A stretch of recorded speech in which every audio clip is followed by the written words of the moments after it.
Let's mic news wrap. Let's mic news wrap में अब सुनते हैं दिन भर की अहम खबरें सिर्फ 10 मिनट में। सबसे पहले सुर्खियां।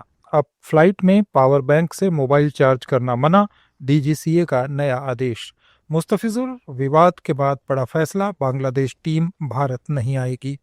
ड्रोन वॉरफेयर में भारत सबसे आगे, सेना ने बनाए 1 लाख से ज्यादा ड्रोन ऑपरेटर्स। अब खबरें विस्तार से। भारत में हवाई यात्रा करने वाले यात्रियों के लिए अब फ्लाइट के अंदर पावर बैंक से जुड़ा नियम सख्त कर दिया गया है। उड़ान के दौरान पावर बैंक को चार्ज करना पूरी तरह प्रतिबंधित होगा। एयरक्राफ्ट में मौजूद सीट पावर सप्लाई सर्किट में पावर बैंक लगाकर चार्ज करने की मंजूरी अब नहीं होगी। इसके साथ ही यात्रियों को केवल हैंडबैग में ही पावर बैंक और एक्स्ट्रा बैटरी ले जाने की इजाज़त दी गई है। ओवरहेड बिन या केबिन के किसी अन्य हिस्से में पावर बैंक रखने पर भी रोक लगा दी गई है। इन नियमों को लेकर नागरिक उड्डयन महानिदेशालय डीजीसीए ने नई गाइडलाइंस जारी की हैं, जिसका पालन सभी एयरलाइंस और यात्रियों के लिए अनिवार्य होगा। डीजीसीए के अनुसार उड़ानों के दौरान लिथियम बैटरी से जुड़ी आग और तकनीकी घटनाओं के बढ़ते मामलों को देखते हुए ये फैसला लिया गया है। राजस्थान सरकार ने 31 दिसंबर की रात को बाड़मेर और बालोतरा जिलों की प्रशासनिक सीमाओं में बड़ा बदलाव किया था। राजस्व विभाग की अधिसूचना के अनुसार बायतू सब डिवीजन को बालोतरा से हटाकर फिर से बाड़मेर जिले में शामिल कर लिया गया है, जबकि गुड़ामलानी और धोरी मन्ना सब डिवीजन्स को बाड़मेर से बालोतरा में शिफ्ट कर दिया गया है। ये बदलाव ऐसे समय हुआ जब 1 जनवरी से देश भर में प्रशासनिक सीमाओं को जनगणना 2027 तक फ्रीज कर दिया गया है। राजस्थान के पूर्व मुख्यमंत्री अशोक गहलोत ने इस फैसले की कड़ी आलोचना की। उन्होंने इसे तुगलकी फरमान करार देते हुए कहा कि ये जनता की सुविधा की बजाय राजनीतिक लाभ के लिए किया गया है।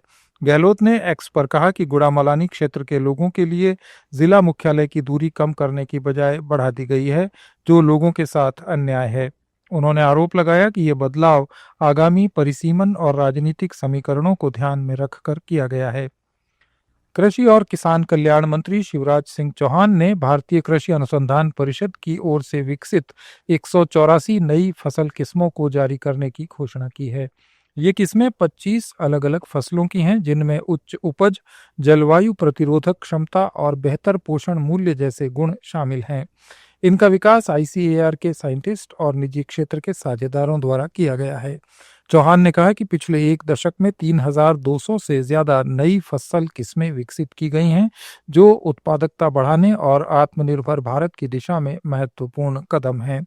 इन नई किस्मों में तिलहन फसलों जैसे सरसों और तिल की 13 किस्में शामिल हैं, जो ज्यादा पैदावार और प्रतिकूल मौसम में बेहतर प्रदर्शन करेंगी। भारत का चावल उत्पादन 150 मिलियन टन से ज्यादा हो गया है, जिससे देश चीन को पीछे छोड़कर विश्व का सबसे बड़ा चावल उत्पादक देश बन गया है। आईसीआर कृषि विश्वविद्यालय और निजी क्षेत्र ने भी हमारी 25 फसलों की 184 नई किस्में तैयार की है, जिनको आज किसानों के लिए लोकार्पित किया गया है। बांग्लादेश की टीम T20 वर्ल्ड कप खेलने भारत नहीं आएगी। बांग्लादेशी क्रिकेटर मुस्तफिजुर रहमान को बीसीसीआई के आदेश पर आईपीएल से बाहर करने के बाद बीसीबी ने यह फैसला लिया है। बोर्ड ने आईसीसी से कहा है कि उसके मैच श्रीलंका में कराए जाएं। अब आईसीसी तय करेगा कि बांग्लादेश के मैच श्रीलंका में होंगे या नहीं। हालांकि बीसीबी ने अभी तक इसकी पुष्टि नहीं की है, लेकिन यूनुस सरकार में खेल सलाहकार आसिफ नजरुल ने ट्वीट करके बीसीबी के इस फैसले का स्वागत किया। T20 वर्ल्ड कप 7 फरवरी से भारत और श्रीलंका में खेला जाना है। बांग्लादेश के ग्रुप स्टेज के सभी 4 मुकाबले भारत में ही शेड्यूल हैं। इससे पहले 3 जनवरी को कोलकाता नाइट राइडर्स ने मुस्तफिजुर को टीम से बाहर कर दिया था। बांग्लादेश में अल्पसंख्यक हिंदुओं पर हो रही हिंसा के बीच उन्हें टीम से हटाने की मांग उठ रही थी। इसके बाद बीसीसीआई ने शाहरुख खान की आईपीएल टीम केकेआर को मुस्तफिजुर रहमान को हटाने का निर्देश दिया था, जिसके बाद ये निर्णय लिया गया।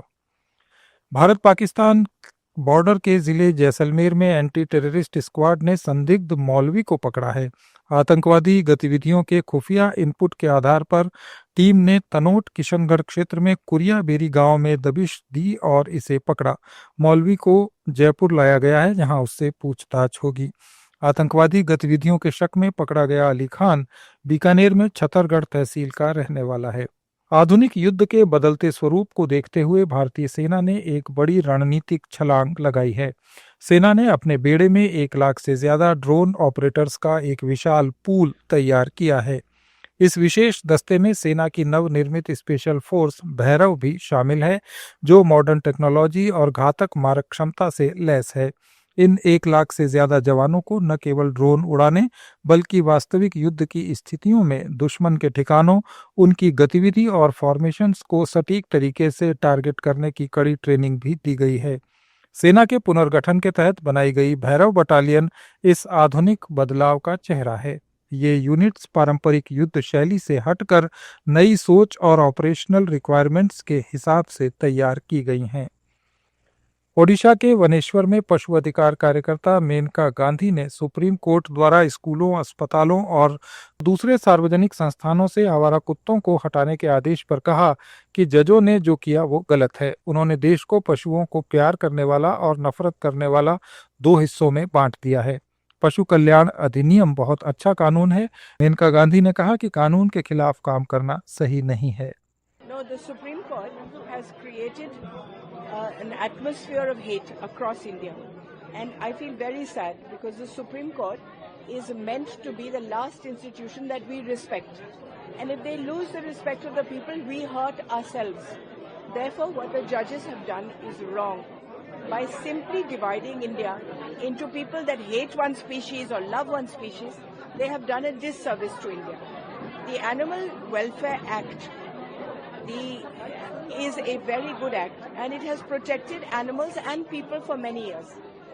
They have not removed the act. They have simply said, you please work against the act. This is not correct. विदेश से एमबीबीएस की डिग्री लेकर फर्जी रजिस्ट्रेशन से राजस्थान में प्रैक्टिस करने वाले डॉक्टर्स की स्पेशल ऑपरेशन ग्रुप ने जांच शुरू कर दी है। इस समय प्रदेश के 8000 से ज्यादा डॉक्टर एसओजी के रडार पर हैं।